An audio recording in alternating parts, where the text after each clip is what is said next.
할렐루야. 오늘 영상 예배 오신 여러분들을 주님의 이름으로 환영하고 축복합니다. 오늘 우리가 볼 말씀은 마가복음 9장 2절 말씀입니다. 마가복음 9장 2절 말씀 제가 읽어드리겠습니다.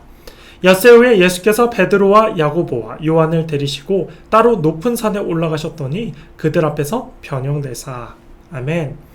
본문의 말씀을 보면요, 엿새 후에 예수님이 제자들 3명만 데리고 따로 산에 올라가시게 됩니다. 이 말은 엿새 전에 무슨 일이 있었다라는 말인데요, 엿새 전에 이런 일이 있었습니다. 예수님께서 제자들에게 물어봤습니다. 사람들이 나를 무엇라 하냐? 그래서 각자의 생각대로 막 얘기합니다. 선지자입니다. 능력 많은 자입니다. 얘기를 합니다. 그때 베드로가 이런 고백을 합니다. 주는 그리스도시요 살아계신 하나님의 아들이십니다. 이렇게 고백합니다. 예수님께서는 베드로의 신앙 고백 위에 교회를 세우십니다. 그러면서 예수님이 이후에 내가 이제 예루살렘에 들어가서 고난을 당하고 십자가에 달려 죽고 부활한다는 내용을 제자들에게 가리킵니다. 이 사건 이후에 6일이 지난 후에 베드로와 야고보와 요한을 데리고 높은 산에 올라갑니다. 그곳에서 예수님이 변형되십니다. 옷에 빛이 날 정도로, 사람들이 두 눈으로 쳐다보지 못할 정도로 예수님이 변화됩니다. 이걸 보면서 우리가요, 무엇을 느낄 수 있냐면 예수님이 본체를 보여주셨습니다. 우리가요, 육의 눈으로 보면 이 장면은 굉장히 무서운 장면입니다. 그러나 영의 눈으로 보면요, 이 장면은 너무나 당연한 일입니다. 예수님은 우리의 구원자, 그리고 하나님이시고 하나님의 아들이십니다. 베드로가요, 훗날에 이 장면을 보면서 이제 성도들에게 이런 말을 합니다. 베드로후서 1장 17절에 쉬운 말 성경으로 보면 이렇게 기록합니다. 우리 주 예수 그리스도의 능력과 다시 오심을 여러분들에게 말할 때 우리는 꾸며난 이야기를 전하는 것이 아닙니다. 우리는 그분의 위엄 있는 모습을 똑똑히 보았습니다. 그분의 위엄 있는 모습, 하나님의 모습, 하나님의 아들의 모습을 베드로는 똑똑히 본 것입니다. 여러분, 영의 눈으로 주님을 보셔야 됩니다.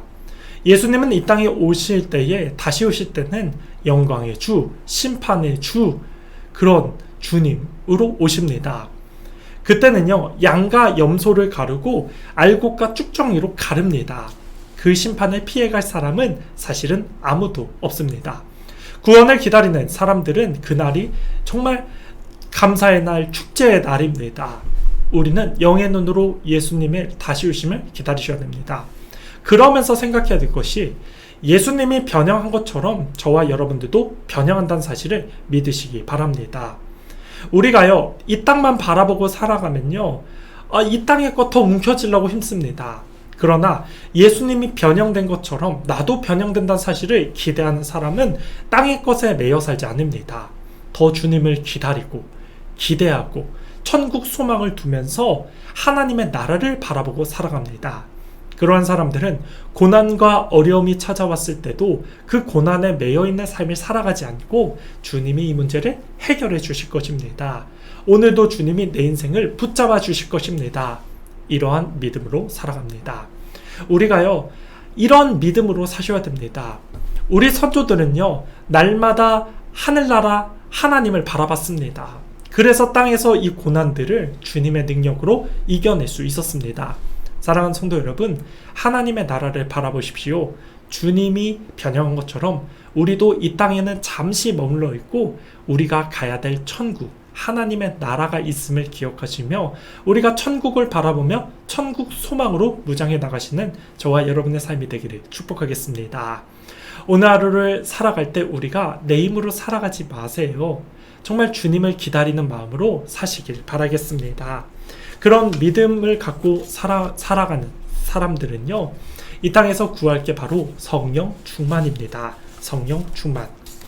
여러분, 그 슬기로운 5처녀와 미련한 5처녀 아시지 않습니까? 슬기로운 5처녀와 미련한 5처녀가 나옵니다.